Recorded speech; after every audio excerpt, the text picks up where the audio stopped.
in every whisper of the wind.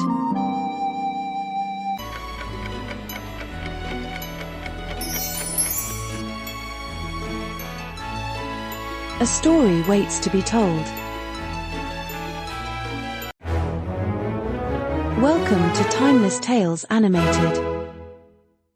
Library के एक पुरस्कार कोने में शीशे के गुंबद के नीचे एक जादुई गुलाब रखा था। ये कोई आम फूल नहीं था, ये बेस्ट की जिंदगी का राज था। ये गुलाब इस दिन से जाड़ा था जब बेस्ट एक खुद गरज शहजादा था और इसे एक जादूगरनी ने सजा दी थी। उसी दिन इस पर जादू किया गया और वो खौफनाक दरिंदा बन गया। एक दफा का जिक्र है, एक पुरसुकून से गांव में बेला नाम की एक नेक दिल और समझदार लड़की रहती थी।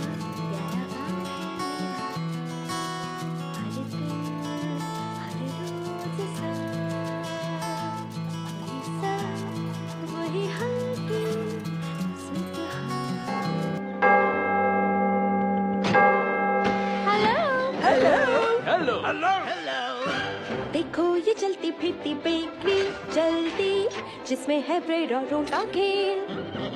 हर सुबह ही ऐसी है, थकी सी उबासी है, थकी सी है जिंदगी। Good morning ma'am. Good morning mister John. आपने दोबारा कुछ खो दिया? हाँ, खो तो दिया है, मगर याद नहीं आ रहा कि क्या खो दिया है मैंने। वो किताबें पढ़ना बहुत पसंद करती थी। वैसे तुम कहाँ जा रही हो? मैं बस लाइब्रेरी जा रही हूँ, एक अच्छी रोमांटिक किताब लौटाने। रोमांटिक? और दूर दराज की जगहों के ख्वाब देखती थी। गांव वाले इसे अजीब समझते थे, मगर बेला को इसकी परवाह नहीं थी। वो मोहब्बत, हमदर्दी और बहादुरी पर यकीन रखती थी।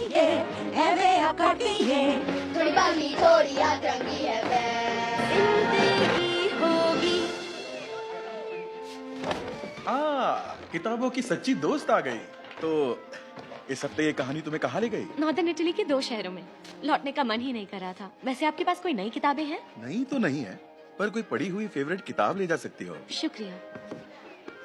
इस लाइब्रेरी की वजह से मेरी छोटी दुनिया बड़ी हो जाती है। जी लो अपनी जिंदगी।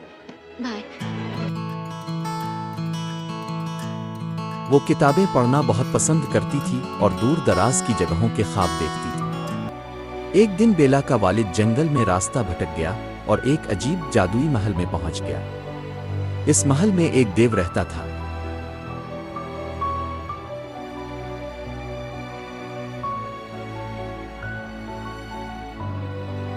वो दिखने में तो खौफनाक था, मगर उसका दिल उदास और नर्म था। वो देव असल में एक शहजादा था जिसे एक जादूगरनी ने खुद गर्जी की सजा में एक देव में बदल दिया था। सिर्फ सच्ची मोहब्बत ही इस पर से जादू तोड़ सकती थी। जब बेला को पता चला कि इसके वालिद कहाँ हैं, तो वो बहादुरी से महल गई और देव से कहा कि वो अपने वालिद की जगह महल में रहेगी ताकि इसका वालिद महफूज घर वापस जा सके।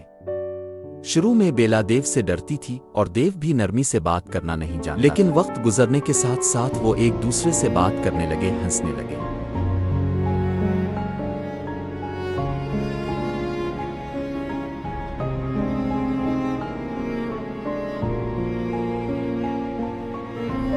और दिल की बातें करने लगे। महल के अंदर जादू से चीजें जिंदा थीं। एक रोशनदान लोमेयर, एक घड़ी काक्सवर्थ, एक चायदानी मिसेस पाटस और उसका बेटा चिन, सब ने बेला का गर्मजोशी से इस्तकबाल किया और उम्मीद की कि वही वो लड़की हो जो देव का दिल बदल देगी। एक दिन बेले किले में घूमते हुए एक बड़ी सी पुरानी लाइब्रेरी के दरवाजे तक पहुंच गई। वो दरवाजा आहिस्ता से खोला और अंदर झांका। हजारों किताबें, लकड़ी की ऊंची अलमारियां और गर्द आलूद रोशनी ने इसका दिल जीत लिया। वो खामोशी से अंदर चली गई और एक किताब निकाल कर पढ़ने लगी। बेस्ट ने ये देखा तो इसे गुस्सा आया। ये मेरी इजाजत के बगैर लाइब्रेरी में कैसे आई? इसने गुस्से से कहा। बेले डर गई लेकिन खामोश रही। वक्त गुजरता गया और बेस्ट को एहसास होने लगा कि बेले सिर्फ इल्म की मोहब्बत में लाइब्रेरी गई थी। इसके दिल में बेले के लिए नर्म जज्बात अलिफा बिरने लगे। एक दिन इसने बेले को कहा, मेरे साथ चिल्लू, मैं तुम्हें कुछ दुखाना चाहता हूँ। वो इसे लाइब्रेरी में ले गया, लेकिन इस बार दरवाजे इसने खुद खोले। बेले हैरान रह गई। हर तरफ रोशनी, साफ किताबें और एक खूबसूरत नया माहौल। ये सब तुम्हारे लिए है, बेस्ट ने मुस्कुराते हुए कहा। बेले की आंखों में खुशी के आंसू आ गए। फिर बेस्ट ने मौसीकी चलाई और दोनों लाइब्रेरी के दरमियान रक्स करने लगे, नरमी से, खामोशी से, मोहब्बत से। रफ्ता रफ्ता बेला और देव की दोस्ती मोहब्बत में बदलने लगी।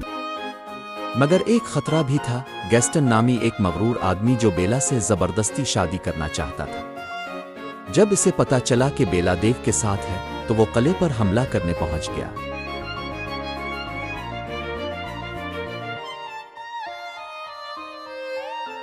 दिन बेले खतरे में आ गई और बेस्ट ने अपनी जान की परवाह किए बगैर इसे बचाया। वो बारी तरह जख्मी हो गया, यहाँ तक कि इसकी सांसें मध्यम होने लगी। बेले इसके पास दौड़ी आई, इसके आंसू इसके चेहरे पर गिरने लगे। रोते हुए इसने कहा, मैं तुमसे मोहब्बत करती हूँ। उसी लम्हे गुलाब चमकने लगा, जादू टूट गया और बेस्ट की शक्ल आहिस्ता आहिस्ता एक खूबसूरत इंसान में बदलने लगी। बेले की सच्ची मोहब्बत ने वो जादू खत्म कर दिया जो बरसों से इसके दिल और जिस्म को कैद में रखे हुए था।